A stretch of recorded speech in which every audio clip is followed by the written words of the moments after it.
নেত্রকোনায় উচ্চ আদালতের নিষেধাজ্ঞার কারণে প্রায় 2 বছর ধরে বন্ধ রয়েছে বালু উত্তোলন। ফলে জেলায় বালুর সংকট তৈরি হওয়ায় বেড়েছে দাম। এই সুযোগকে কাজে লাগিয়ে কংস নদ থেকে সরকারি রাজস্ব ফাঁকি দিয়ে রাতের আধারে চলছে অবৈধ বালু উত্তোলন। স্থানীয়দের অভিযোগ, এই অবৈধ বালু সিন্ডিকেটের সঙ্গে পরোক্ষভাবে জড়িত প্রশাসনের কর্মকর্তা কর্মচারী। এই বালুরা নৌকায় জানা হয়েছে দূরার থেকে, কোন থেকে আনচা করতে পাইপ দিয়ে বড় হয়েছে। আমার বাড়ি নেত্রকোনা, আমি গাড়ির ড্রাইভার।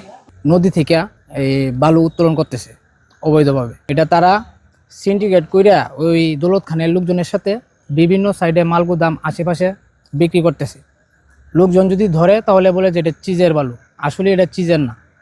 এটা তারা নিজেরা সিন্ডিকেট সাজায়া ওই দৌলত খানের লোকজনের সাথে এটা বিক্রি করে তারা পকেটে টাকাটা নিয়ে নিতেছে। নেত্রকোনা সদর উপজেলার কংস নদ থেকে নৌকায় করে অবৈধভাবে বালু উত্তোলনের পর তা কালিয়ারা গাবরাগাতি ইউনিয়নের ধামরিহালা বাজার এলাকায় মজুত করা হচ্ছে। এরপর সড়ক পথে বিভিন্ন স্থানে সরবরাহ করছে একটি শক্তিশালী বালু সিন্ডিকেট।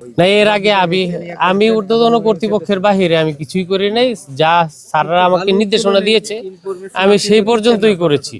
সবকিছু আমার ঊর্ধ্বতন কর্তৃপক্ষই বলতে পারবে।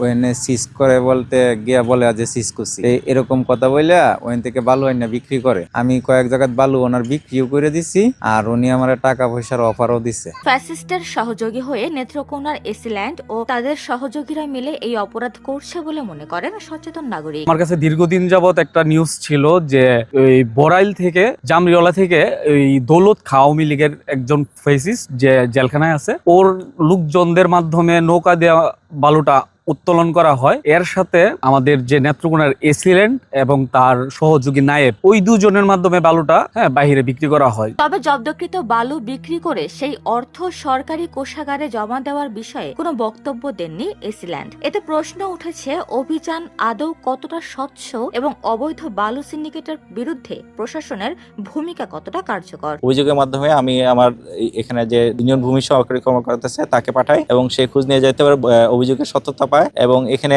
জিজ্ঞাসাবাদ করে কেউ কোনো এই বালুকার কোনো কিছু পাওয়া যায় নাই। ঠিক আছে, আমরা মোবাইল কোর্টে আমরা আওতা আনতে পারি নাই। আমরা বালুটা জব্দ করে আমরা যেহেতু এই জব্দকৃত বালুগুলো আমরা করতে পারি না, সেক্ষেত্রে আমরা বিভিন্ন সরকারি খাতে আমরা এটা বিলিবন্দোবস্ত করে দিই। নেত্রকোনায় এই মুহূর্তে বালু উন্মুক্ত নেই। নতুন এসেছেন বলে কোনো সুনির্দিষ্ট অভিযোগ এখনো পাননি বলে জানান নেত্রকোনার জেলা প্রশাসক। সরকারি কর্মকর্তা কর্মচারী সুনির্দিষ্ট অভিযোগ প্রমাণিত হলে অবশ্যই ব্যবস্থা নেওয়া হবে। আমাদের আসলে নেত্রকোনায় এই মুহূর্তে কোনো বালুমহল ওপেন নাই, সুতরাং আমি আসলে এই নিয়ে আমি আসছিও নতুন, এবং বালুমহল নিয়ে এরকম কমপ্লেন পাইনি। এই প্রথম আপনাদের কাছ থেকে পেলাম। যদি কোনো সুনির্দিষ্ট অভিযোগ থাকে আমাকে জানান, এবং আমরা সরকারি প্রচলিত আইনে অ্যাকর্ডিংলি আমরা স্ট্রিক্ট অ্যাকশন নেব। উপমা রায়, সোনালী নিউজ।